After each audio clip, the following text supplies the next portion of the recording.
अभी कुछ ही दिनों पहले ऐसी न्यूज़ आई कि सुज़लोन एनर्जी का लास्ट क्वार्टर का प्रॉफिट 4 से 5 गुना से बढ़ गया।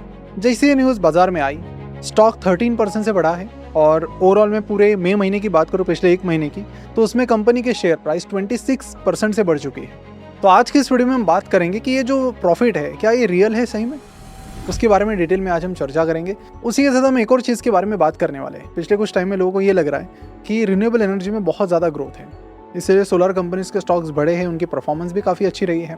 लोगों को ये लगता है कि जितना पोटेंशियल सोलर में है उतना ही विंड में है, लेकिन क्या ये सच है? क्योंकि रियलिटी बहुत ज़्यादा अलग है और उसके बारे में आज मैं आपको ऐसी डेटा पॉइंट्स, ऐसे ग्राफ्स दिखाने वाला हूँ जिससे आपको पता चलेगा कि यार विंड एनर्जी में शायद उतना दम नहीं है। साथ ही आज हम कंपनी का ऑर्डर बुक और वैल्यूएशन के बारे में भी बात करेंगे कि किस तरह का वैल्यूएशन कंपनी का है। और एक सबसे इंपॉर्टेंट बात, कंपनी का 91% रेवेन्यू एक ही चीज़ से आ रहा है, एक ही प्रोडक्ट से आ रहा है। उस प्रोडक्ट के बारे में आज हम डिटेल में जानेंगे। तो आज आपको सुज़लोन के बारे में सब कुछ पता चलेगा ही चलेगा, साथ ही पूरे विंड सेक्टर के बारे में पता चलेगा। Let's get started. नमस्कार, मैं प्रसाद आपका आज की इस वीडियो में स्वागत करता हुआ। चलिए 1-2 मिनट में सबसे पहले आपको सुज़लोन का एक क्विक ओवरव्यू दे देता हूँ कि अब तक क्या कुछ हुआ है सुज़लोन में। देखिए, सुज़लोन की जो शुरुआत है वो टेक्सटाइल कंपनी के तौर पे हुई थी, वो कोई विंड एनर्जी कंपनी नहीं थी। हुआ ये कि कंपनी के फाउंडर तुलसी टंटी, जो कि एक मैकेनिकल इंजीनियर है, उन्होंने एक चीज़ ऑब्जर्व की कि इलेक्ट्रिक की कॉस्ट उनकी टेक्सटाइल फैक्ट्री के लिए बहुत ज़्यादा लग रही है। साथ ही लाइट कई बार चली जाती थी, तो उससे उनके बिजनेस का भी काफ़ी नुकसान होने लगा। तो इसलिए उन्होंने 2 विंड टर्बाइंस लाए अपनी टेक्सटाइल कंपनी के लिए और कुछ इस तरह 1995 में सुज़लोन एनर्जी की शुरुआत हुई। फिर इन्होंने विंड टर्बाइंस लगाने के बाद इनके फैक्ट्री आउटपुट इनका बढ़ने लगा, तो आजू बाजू के जो बिजनेसमैन थे वो भी इनके पास इंक्वायरी करने आए कि भाई ये विंड का जो तुम कर रहे हो ये थोड़ा हमें भी बता दो, हमें भी इसका नॉलेज दे दो। तो बाकी लोगों को नॉलेज नहीं थी, तो वो सब लोग पूछ रहे थे और एक बड़ा सवाल उनके सामने खड़ा हुआ कि सही में एक ऐसी कंपनी की ज़रूरत है जो विंड सेक्टर में काम करती है और बाकी कंपनीज को भी इस तरह की सर्विसेज प्रोवाइड कर सके। और इसीलिए फिर 1995 में उन्होंने सुज़लोन एनर्जी की शुरुआत की। अगले 5 सालों में उनका बिजनेस काफ़ी तेज़ी से बढ़ने लगा। 2000 से 2005 ये उनके लिए गोल्डन पीरियड था। उन्होंने बड़े बड़े स्टेट्स के लिए, साथ ही बड़ी बड़ी टाटा जैसी कंपनीज के लिए भी काम किया और फिर बाद में उन्होंने रोटर ब्लेड्स की मैन्युफैक्चरिंग शुरू की। फिर उन्होंने कुछ एक्विजिशंस किए जिसके जरिए इन्होंने जर्मनी, यूएसए इनमें एंट्री की, ऑल्सो एंटर्ड चाइना। और फिर 2005 में 510 रुपीज़ की प्राइस पर इनका आईपीओ आया, जहाँ पर उन्होंने कंपनी के लिए उस टाइम 1500 करोड़ रुपए रेज किए थे और वो आईपीओ उनका 15 टाइम्स सब्सक्राइब हुआ था। अब देखिए, ये कंपनी बहुत तेज़ी से बढ़ने लगी थी और जनरली ऐसे टाइम में ही कंपनीज कुछ ऐसी गलतियाँ करती है जो उनके डाउनफॉल का कारण बन जाती है। कुछ ऐसी चीज़ यहाँ पर सुज़लोन ने की, उन्होंने बहुत बड़े बड़े एक्विजिशंस करने शुरू किए। जैसे कि हैंसन ट्रांसमिशंस को उन्होंने $565 मिलियन पर एक्वायर किया, यानी कि उस समय के लगभग 3500 करोड़ रुपए। आरई पावर सिस्टम्स में उन्होंने $1.6 बिलियन में कंट्रोलिंग स्टेक ले लिया और उसी टाइम काफ़ी बड़े बड़े ऑर्डर्स भी उन्हें आने लगे। इसी बीच उन्हें $1.28 बिलियन का ऑर्डर भी मिला था फ्रॉम कैपेरो एनर्जी। और इसी बीच आ जाता है 2008 का फाइनेंशियल क्राइसिस आते ही कंपनी स्ट्रगल करने लगती है, क्योंकि कंपनी ने बहुत सारे जो एक्विजिशंस किए थे उसके लिए अगर किसी चीज़ का सपोर्ट लिया था तो वो लिया था कर्जों का। इन्होंने अलग अलग बैंक से बड़े बड़े कर्जे लिए थे। उस टाइम की बात करें तो कंपनी पर 16,500 करोड़ का कर्जा था। हालत इतनी ख़राब हुई कि 2009 में उन्हें हैंसन ट्रांसमिशन में अपना 35% स्टेक बेचना पड़ा और जो बाकी स्टेक है फिर उन्होंने 2011 में उसे बेच दिया। 2015 में उन्होंने अपनी जर्मन सब्सिडरी सेनविऑन भी बेच दी। 2015 में उन्होंने रीपावर, जिसका नाम बदलकर बाद में उन्होंने सेनविऑन किया था, उस सब्सिडरी को भी उन्होंने $1.2 बिलियन में बेच दिया।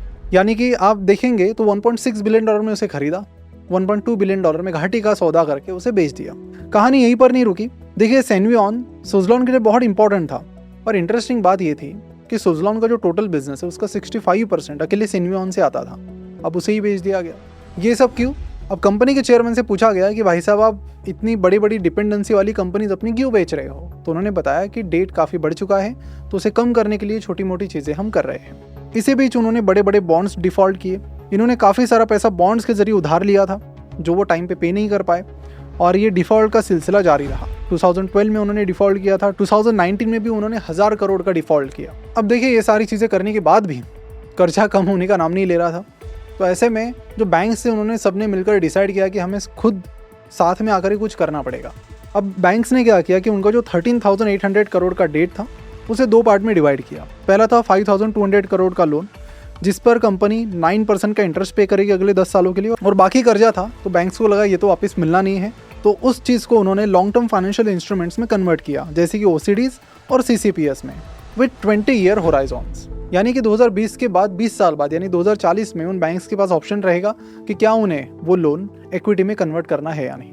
वीडियो में आगे बढ़ने से पहले आपको एक नहीं 2 खुशखबरी सुनाना चाहूंगा। पहली, फिनोवेशंस की पेरेंट कंपनी अब officially SEBI registered research analyst बन चुकी है। और दूसरी, हमने लॉन्च की एक मेंबर्स ओनली कम्युनिटी उन सीरियस इन्वेस्टर्स के लिए जो लॉन्ग टर्म में वेल्थ बनाना चाहते हैं। इस कम्युनिटी में 3 लेवल्स है, रिटेल इन्वेस्टर, स्मार्ट इन्वेस्टर और इनसाइडर सर्कल। और हर लेवल पर आपको काफी सारे पर्क्स मिलते हैं। पहले लेवल का नाम है रिटेल इन्वेस्टर और इस लेवल पर आपको मिलेगा 2 एनिमेटेड स्टॉक मार्केट कोर्सेज जिसकी जानकारी आप स्क्रीन पर देख सकते हो। इसी के साथ हर महीने आपको मिलेगा एक stock of the month detailed premium equity research report और हर महीने में एक स्पेशल मार्केट समरी वीडियो। और इसी के साथ आपको मिलेगा 15% off on our courses like fundamental analysis and foundation course. अब बात करते हैं सेकंड लेवल की यानी स्मार्ट इन्वेस्टर्स की। इस लेवल पर आपको रिटेल इन्वेस्टर्स के जो पर्क्स मैंने पहले बताए वो तो सारे मिलेंगे ही। यहाँ आपको 2 एनिमेटेड कोर्सेज की जगह 7 एनिमेटेड स्टॉक मार्केट कोर्सेज मिलेंगे जिनकी लिस्ट यहाँ पर आप स्क्रीन पर देख सकते हो। 18,999 रुपीज के कोर्सेज इस लेवल में आपको डायरेक्टली एक्सेसिबल हो जाते हैं।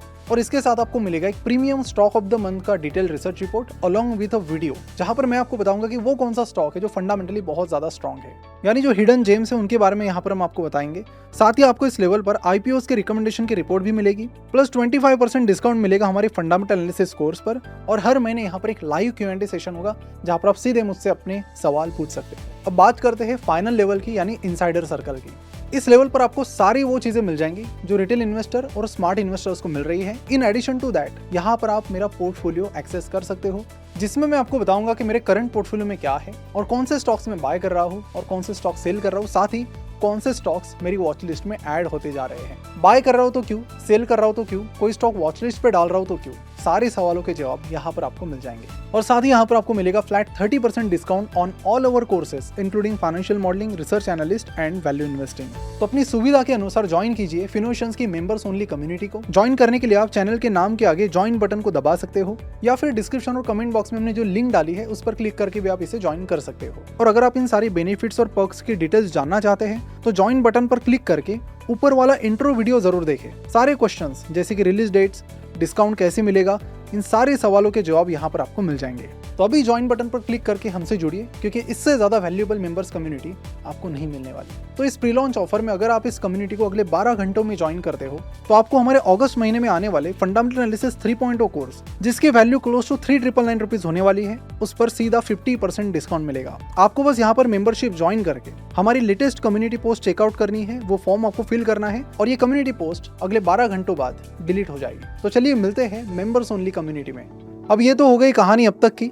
इस कहानी को मैं आगे कंटिन्यू करूंगा और ताकि आपको करंट की जो स्टेटस है कंपनी का वो पता चले, लेकिन उससे पहले समझते पूरे रिन्यूएबल एनर्जी मार्केट को। देखिए, रिन्यूएबल एनर्जी को लेकर हर कोई अग्रेसिव है, सिर्फ कंपनीज ही नहीं गवर्नमेंट भी अग्रेसिव है। और गवर्नमेंट ने तो टारगेट भी डिसाइड किया है कि 500 गीगावाट वो रिन्यूएबल एनर्जी से चाहते हैं बाय 2030, यानी अगले 5 सालों में ही बहुत बड़ा टारगेट उन्होंने रखा है। फिलहाल हम 220 गीगावाट पर है, पिछले साल हम 198 पर थे, तो पिछले 1 साल में जो ग्रोथ रही है वो काफ़ी कम रही है। सो यू कैन इमेजिन कि आने वाले कुछ सालों में रिन्यूएबल एनर्जी से कितना कुछ गवर्नमेंट यहाँ पर एक्सपेक्ट कर रही है। अब देखिए, रिन्यूएबल एनर्जी जो 220 गीगावाट है उसमें जो 2 सबसे बड़े प्लेयर है वो है सोलर जो कि 100 गीगावाट प्लस है और विंड है 48 गीगावाट पर। सोलर की कैपेसिटी 34 टाइम्स एक्सप्लोड हुई है पिछले 10 सालों में, फ्रॉम 2.8 गीगावाट टू 100 गीगावाट। जो सोलर 100 गीगावाट पर फिलहाल है, 10 साल पहले कहाँ था, सिर्फ 2.6 गीगावाट पर, यानी 34 टाइम्स ये बढ़ा है, 34 times. Fastest growing renewable energy में कोई चीज़ है तो वो है सोलर। अगर विंड की बात करें तो wind was in a better position compare to solar 10 year पहले। 10 साल पहले विंड था 23 गीगावाट पर, जो अभी 48-50 गीगावाट पर आ चुका है, यानी कि 10 साल में हार्डली ये दुगना हो चुका है। वहीं पर सोलर कितना हुआ, 34 टाइम्स। जहां पर सोलर एनर्जी पिछले 10 सालों में कंपाउंडेड सालाना 43% से बढ़ी है, वहीं पर विंड एनर्जी बढ़ी है मात्र 7% से। अब आप कहेंगे कि ऐसी क्या मजबूरी है कि हम विंड को तेजी से नहीं बढ़ा पा रहे, तो उसका एक बहुत बड़ा रीज़न मैं आपको बताता हूँ जिससे पूरी विंड एनर्जी का मार्केट और पूरी विंड एनर्जी का कंसेप्ट आपके समझ में आ जाएगा। देखिए, इंडिया में आउट ऑफ इंडियाज 28 स्टेट्स सिर्फ 9 स्टेट्स ऐसे हैं जो विंड के लिए हाईली फेवरेबल है। तो यहाँ पे लाल रंग में जो आपको दिख रहे हैं वो कुछ ऐसे स्टेट्स हैं जो विंड एनर्जी के लिए बहुत फेवरेबल है। फिर 5 से 7 ऐसे स्टेट्स इंडिया में हैं जिनके नाम आप स्क्रीन पर देख सकते हो, जहाँ पर मॉडरेट और लोकलाइज पोटेंशियल है। और फिर 13 स्टेट्स जैसे बिहार, यूपी और नॉर्थ ईस्ट के स्टेट्स, इसमें दिल्ली, गोवा, इनको भी अगर आप जोड़ेंगे तो they are not favourable due to low wind speed complex terrain और लैक ऑफ इंफ्रास्ट्रक्चर। अगर आप ये चार्ट देखेंगे तो आपको क्लियरली पता चल जाएगा कि विंड एनर्जी इंडिया में क्यों नहीं बढ़ पा रही है। बाकी और कोई चीज़ आपको देखने की ज़रूरत नहीं है। और उससे भी बेटर मैं आपको नॉलेज देता हूँ विंड एनर्जी का, विंड पावर डेंसिटी की क्लासेस। ये इसकी 7 क्लासेस है टोटल। यानी अनफॉर्चुनेटली इंडिया जो है वो क्लास 1 और क्लास 2 में आता है, यानी कि वो विंड एनर्जी फ्रेंडली नहीं है। तो वहाँ पर आप कितनी भी ताकत लगाओगे तो आने वाले कुछ सालों में तो ज़्यादा कुछ आप कर नहीं पाएंगे। ठीक है, आने वाले टाइम में कुछ अलग टेक्नोलॉजी आ गई तो ठीक, लेकिन राइट नाउ वो कुछ काम की नहीं है। और इसीलिए विंड एनर्जी का 98% जनरेशन सिर्फ 3 स्टेट्स में हो रहा है। बताओ कौन से? कर्नाटका, गुजरात और तमिलनाडु। अब यहीं पर यूएस का देखें तो यूएस के 20 to 25 स्टेट्स ऐसे हैं जो विंड एनर्जी के लिए फेवरेबल है। चाइना में भी काफ़ी सारे एरिया विंड एनर्जी के लिए फेवरेबल है। और इसीलिए फ़र्क आप देख सकते हो, इंडिया जहाँ पर 50 गीगावाट पर है विंड में, वहाँ पर यूएसए 150 पर है और चाइना 350 पर है। तो यहाँ पर बहुत ज़्यादा ग्रोथ की आप उम्मीद नहीं कर सकते। तो आप ये ब्लू और येलो एरिया देखेंगे तो ये क्लास 1 और क्लास 2 आते हैं। अभी जो क्लास 1 है 0 to 100, जो आप ब्लू कलर में देख सकते हो, लाइट ब्लू में, मेजॉरिटी इंडिया उसी में आ रहा है, 50% से ज़्यादा। और वो अनफॉर्चुनेटली हमारे कुछ काम का नहीं है wind energy point of view से। फिर येलो वाला भी जो है वो भी उतना काम का नहीं है, उसमें भी आप देख सकते हो। फिर पहले क्लास 1 एंड क्लास 2 पकड़े तो उसमें मेजॉरिटी इंडिया आ जाती है। सेकेंड वाला थोड़ा बहुत काम का है। थर्ड वाला जो है क्लास 3, वहाँ पर सुज़लॉन क्लेम करता है कि उन्होंने S144 सीरीज टर्बाइन बिल्ड किया है जो लो विंड साइट्स यानी क्लास 3 के लिए फेवरेबल है। 1 और 2 उसमें नहीं आता है। तो इनके S144 पर मैं आता हूँ टर्बाइन पर, जिसकी अब बात हो रही है। और आपको बता दूं कि यही एक चीज़ है जहाँ से 91% सुज़लॉन का रेवेन्यू आ रहा है। तो इस टर्बाइन को समझना भी ज़रूरी है, लेकिन उससे पहले मैं आपको कंपनी की कुछ फाइनेंशियल चीज़ें बताता हूँ। रिसेंटली ये बताया गया कि न्यूज़ में सभी जगह एक ही आया कि भाई अचानक से सुज़लॉन का प्रॉफिट बढ़ा है 5 गुना, और Q4 का प्रॉफिट उनका चला गया है 1181 करोड़ पर।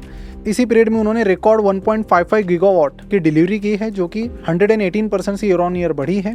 कैपेसिटी उनकी बढ़कर हो गई है 4.5 gigawatt with additional 10 new production line. Suzlon S144 इनका एक फ्लैगशिप प्रोडक्ट बनकर निकल कर आया है एंड इनके पास एक काफ़ी बड़ी ऑर्डर लाइन है। तो कंपनी का मैनेजमेंट ये एक्सपेक्ट कर रहा है कि जो विंड एनर्जी है वो 100 गीगावाट कैपेसिटी पर चली जाएगी बाय 2030, यानी अगले 5 सालों में डबल हो जाएगी, यानी कंपाउंडेड सालाना 14-15% से बढ़ेगी। लेकिन पिछले 10 सालों की बात करें तो 7% से ही बढ़ी है। और वो कम स्पीड से क्यों बढ़ी है आपको पता है, और आने वाले सालों में भी सोलर के कंपेरेटिवली ये काफ़ी कम स्पीड से ग्रो करेगी। क्यों, आपको रीज़न पता है। तो अभी प्रॉफिट की बात करते कि जो रियल है कि नहीं, तो 1182 करोड़ का लास्ट क्वार्टर में प्रॉफिट बताया, बट इसमें से 630 करोड़ का जो प्रॉफिट है वो डिफर्ड टैक्स गेन है। आप अगर इनके फाइनेंशियल स्टेटमेंट का नोट नंबर 7 देखते तो ये चीज़ आपको पता चलती, लेकिन किसी भी मीडिया हाउस ने इसके बारे में बात ही नहीं की। तो लोगों ने यही अज्यूम किया, अरे बाप रे ये तो बहुत ज़्यादा ग्रोथ है, दे स्टार्टेड इन्वेस्टिंग, और फिर शेयर प्राइस अचानक से बहुत ऊपर गई है। तो विदाउट डिफर्ड टैक्स गेन अगर प्रॉफिट निकाला जाए तो वो आता है 551 करोड़ का, और real quarter on quarter growth जो है वो 42% की है, और last year quarter on quarter growth है वो है 116%। यानी ग्रोथ फिर भी अगर डिफर्ड टैक्स को भी हटाते तो ग्रोथ अच्छी है, लेकिन उतनी भी अच्छी नहीं जितनी एक्चुअली डायरेक्टली दिखाई जा रही है। अगर ये डिफर्ड टैक्स को हटा दे तो कंपनी का नेट प्रॉफिट चेंज हो रहा है, तो इसके लिए कंपनी का पी रेशो भी चेंज होगा, जितना भी दिख रहा है उतना नहीं है, वो चेंज होगा। बताता हूँ मैं थोड़े टाइम बाद आपको। अब बात करते हैं कंपनी की फ्लैगशिप प्रोडक्ट यानी कि S144 की। देखिए इसका लार्ज रोटर डायमीटर है 144 मीटर का, जिससे ये ज़्यादा एनर्जी कैप्चर करता है, suited for India's wind class 3 sites. ये इसके प्रीवियस मॉडल के comparatively 20 to 25% more energy generate करता है, ईजी टू ट्रांसपोर्ट है, और बल्क ऑफ सुज़लॉन ऑर्डर यहीं से आती है। अब बल्क ऑफ ऑर्डर आ रही है तो कितनी आ रही है समझना ज़रूरी है। टोटल ऑर्डर बुक इनकी फिलहाल है 5.5 गीगावाट की। बिगेस्ट ऑर्डर कहाँ से मिला है, तो भाई वो मिला है NTPC से 1.5 गीगावाट का। Orders are mostly from Gujarat, Karnataka and Tamil Nadu, क्योंकि वहीं पर एक्चुअल में विंड का काम हो रहा है, वहीं से एक्चुअली विंड एनर्जी जनरेट हो पा रही है। और 1-2 ऑर्डर इनके MP से और कुछ राजस्थान के बाड़मेर से है। यानी कि मोस्ट ऑफ द ऑर्डर्स कहाँ से है, तो रेड एरिया से है। अभी जो S144 है ये ऑर्डर बुक में 91% कंट्रीब्यूट कर रहा है, और ये ऐसा बिजनेस है टरबाइन का जहाँ पर कंपनी के लिए प्रॉफिट मार्जिन भी अच्छी बन पा रही है। इसलिए पिछले कुछ 3-4 सालों में आप देखेंगे जब से कंपनी का मैनेजमेंट चेंज हुआ एक्चुअली, तब से लेके तो कंपनी इन टरबाइंस पर बहुत ज़्यादा फोकस कर रही है। इनमें मार्जिन भी बहुत अच्छा है और ग्रोथ अपॉर्चुनिटीज़ भी अच्छी है। और क्योंकि इस सीरीज़ में लगातार कुछ ना कुछ नया कर रहे हैं तो मार्केट में इनकी डिमांड भी है। अब देखते हैं अगले वर्जन में ये क्या कुछ लाते हैं जिससे कंपनी को एक नेक्स्ट फेज ऑफ ग्रोथ मिल सके। अब आते हैं वापस कंपनी की उस कहानी पर, कर्जे वाली कहानी पर। अब कंपनी ने अपना जो सस्टेनेबल डेट है 5200 करोड़ का, उसमें से काफ़ी सारा पार्ट ऑलरेडी पे किया है, तो अभी सस्टेनेबल डेट इनका बहुत कम है। अनसस्टेनेबल डेट जो है 8600 करोड़ का, वो बाय 2040 इक्विटी में कन्वर्ट हो जाएगा। अब बात करते हैं सबसे इंपॉर्टेंट चीज़ के बारे में, कंपनी की वैल्यूएशन के बारे में। रिसेंट टाइम में शेयर प्राइस में बहुत ज़्यादा ग्रोथ हुई है, तो उसके चलते क्या ये कंपनी की शेयर प्राइस सस्टेनेबल है, जानना बहुत ज़रूरी है।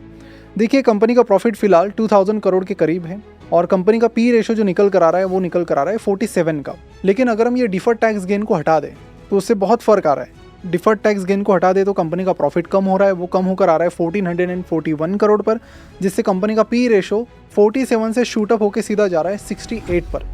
जैसे कि दिखने में तो ये 47 है, लेकिन एक्चुअल में कितना है 68। तो ये भी चीज़ आपको शेयर खरीदते टाइम ध्यान में रखनी चाहिए। बीच में जोमेटो के केस में भी हुआ था कि उनका ऐसी एक अकाउंटिंग चेंजेस की वजह से अचानक प्रॉफिट बढ़ गया था, लोगों को लगा रही है तो बहुत बढ़िया है। तो ऐसे टाइम में जब भी अकाउंटिंग चेंजेस की वजह से प्रॉफिट बढ़ता है तो आपको उसके हिसाब से ही पी रेशो निकालना है, जो लिखा है उसे ही अज्यूम नहीं करना है। तो कंक्लूजन में मेरा जो व्यू है उसे 4 पार्ट में मैं डिवाइड करता हूँ।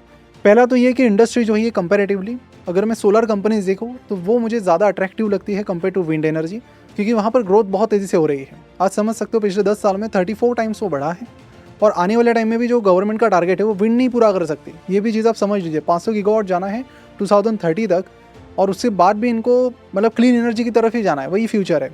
तो वहाँ पे जाना है तो विंड कांट डू दैट, वो करना है तो वो सोलर को ही करना है और सोलर में मुझे एक बेटर ग्रोथ और बेटर अपॉर्चुनिटी दिखती है compare to wind. Number 2, solar को ना इंडिया की जियोग्राफी सपोर्ट करती है, लगभग हर जगह पर अच्छी खासी धूप रहती है और कोई भी जगह पर आप सोलर लगा सकते हो। विंड में फ़िलहाल ऐसा नहीं है। ये आने वाले में कितनी टाइम लगेगा, कितनी टेक्नोलॉजीज़ लगेगी, आई डोंट नो। एंड वो थोड़ा टफ भी प्रोसेस है काफ़ी compare to solar. Solar is easy to install और बहुत सारे बेनिफिट्स भी है। तो मेजॉरिटी ऑफ इंडिया में जैसे हमने देखा, आप प्रॉपर विंड से इलेक्ट्रिक जनरेशन नहीं कर सकते, तो उसके लिए आपको डिपेंड रहना है सोलर पे। तो अगेन सोलर की ग्रोथ के लिए एक और ऑप्शन मिल गया आपको। और जब तक और नई टेक्नोलॉजी नहीं आती तब तक जो क्लास 1 क्लास 2 है जिसमें 70-75% इंडिया आता है, तो उसको कवर करना तो न्यू टेक्नोलॉजी के अलावा काफ़ी मुश्किल है। और वैल्यूएशन की बात करें तो जितना दिख रहा है उतना नहीं है, उससे ज़्यादा है। तो कंपनी की ग्रोथ को देखें, 3 सालों से कंपनी काफ़ी अच्छा कर रही है, तो 3 सालों की ग्रोथ ले लूँ तो रेवेन्यू ग्रोथ मेरे लिए ज़्यादा इंपॉर्टेंट 18%। और प्रॉफिट इसलिए बढ़ा है क्योंकि जैसे मैंने आपको बताया कि जो टरबाइन है कि प्रॉफिट में इसमें अच्छी मार्जिन है, तो कुछ टाइम में ये बहुत बढ़ेगा प्रॉफिट, लेकिन एक टाइम आके वो रेवेन्यू की स्पीड से ही बढ़ेगा। तो रेवेन्यू लगभग पिछले 5 सालों में कंपाउंडेड CAGR 30% है, पिछले 3 साल में 18% है। जिस हिसाब से रेवेन्यू यहाँ पर बढ़ रहा है उस हिसाब से पी रेशो मुझे पर्सनली थोड़ा ज़्यादा लग रहा है। और उसके साथ साथ कंपनी तो कह रही है कि हमारा S144 जो है वो क्लास 3 एरियाज़ के लिए बना है, वहाँ पर स्पेशल है वो, लेकिन ज़्यादातर ऑर्डर्स क्लास 4 एरियाज से आ रही है। तो आने वाले टाइम में अगर सुज़लॉन को बहुत तेज़ी से आगे बढ़ना है तो क्लास 3 एरियाज़ के ऑर्डर्स उन्हें लगेंगे। अगर आप सुज़लॉन में इन्वेस्टेड हो या फिर इन्वेस्ट करने की प्लानिंग करो तो इस चीज़ पर आपको ध्यान देना पड़ेगा कि क्लास 3 एरिया से सारे क्लास मैंने बता दिए, चाहे तो आप वीडियो को रिवाइंड करके उस पर्टिकुलर उसका स्क्रीनशॉट ले सकते हो ताकि आपके समझ में आए। और जो ग्राफ इंडिया का हमने बताया उसका भी एक स्क्रीनशॉट ले लो। तो जो मेन 3 स्टेट्स है उससे बाहर अगर बहुत बड़ा बिजनेस आए तो सुज़लॉन की ग्रोथ के चांसेस है, अदरवाइज इसी तरह की मतलब 20-25% की ग्रोथ आने वाले टाइम में आपको दिख सकती है। तो डायरेक्टली इन्वेस्ट ना करें, प्रॉपर ये सारी चीज़ें चेक करें और उसके बाद ही अपना पैसा इन्वेस्ट करें। तो मेरा तो मानना रहेगा वेट एंड वॉच, तो क्लास 3 के ऑर्डर्स पर ज़रूर ध्यान रखें। तो फिलहाल रुकते हैं, नेक्स्ट किस कंपनी का एनालिसिस आपको चाहिए नीचे कमेंट करके बताइए। जिस कमेंट को आएंगे सबसे ज़्यादा लाइक्स उसको हम उठाएंगे। चलिए मिलते हैं, थैंक यू सो मच।